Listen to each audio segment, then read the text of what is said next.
And to our top story, a suspect has been arrested in connection with two separate stabbings on the TTC that happened over the weekend.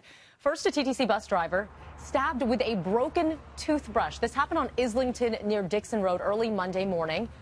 The bus ended up crashing, the driver suffering minor injuries. The second incident happened about 12 hours earlier on Sunday. A 46-year-old man stabbed multiple times while walking through a pedestrian tunnel at the Spadina subway station. His injuries, serious but not life-threatening. 22-year-old Liam McCallum taken into custody late last night. Police are expected to release charges this morning. A female suspect still on the loose after fleeing from an SUV that caused a crash on a Gardner off-ramp. This two-vehicle collision happened just before 3 this morning on the Jameson off-ramp of the Gardner. A taxi was exiting the eastbound lanes when it was struck by an SUV that was going the wrong way. The female driver of that vehicle fled on foot and remains at large. Right now, no reports of any injuries. The NDP's Andrea Horwath on the defensive yesterday, admitting their party had a $1.4 billion costing error in their platform. We've fixed the problem that was identified. And look, what I would have to say to whether it's the Liberals or the Conservatives, we are the only party that has a platform. Andrea Horwath explained the error. She says their annual reserve fund had counted as revenue instead of an expense in her party's platform. Naturally, the opposition pounced on the error.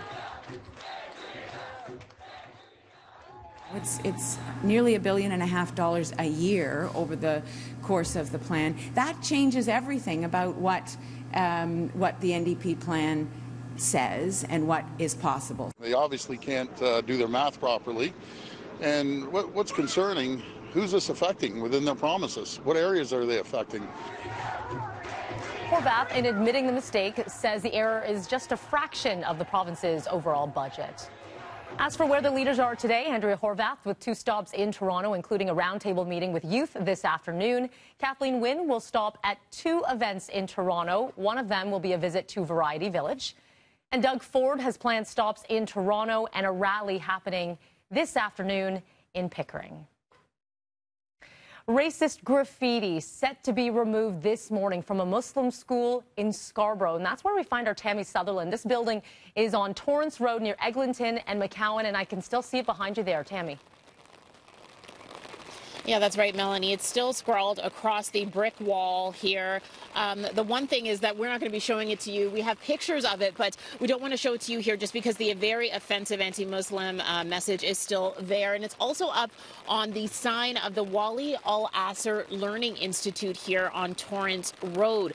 Now, it was Councillor Glenn de Bearmaker who brought this to the attention of 311. Now, the City of Toronto is expected to be out here this morning to power wash it away and get rid, of course, of this. De Bearmaker saying that he wanted this done urgently, especially because this morning is the return to school, and it's scrawled across the front entrance of the building. It's a school that is leased from the TDSB, and he wants it to be removed before any of the students and the parents, of course, return to school later this morning. So City of Toronto crew was here already. They're going to be returning to power wash it away. We have contacted police as well at 43 Division. They say that they are currently investigating, but right now they don't have any suspect descriptions or information, and they don't know whether or not there's any surveillance around here that would help them in catching a suspect. At this point, they're asking anyone who may have seen anything to give police a call. Mel, I'll send it back to you. All right, Tammy, thank you so much for that update. We'll talk to you in just a bit.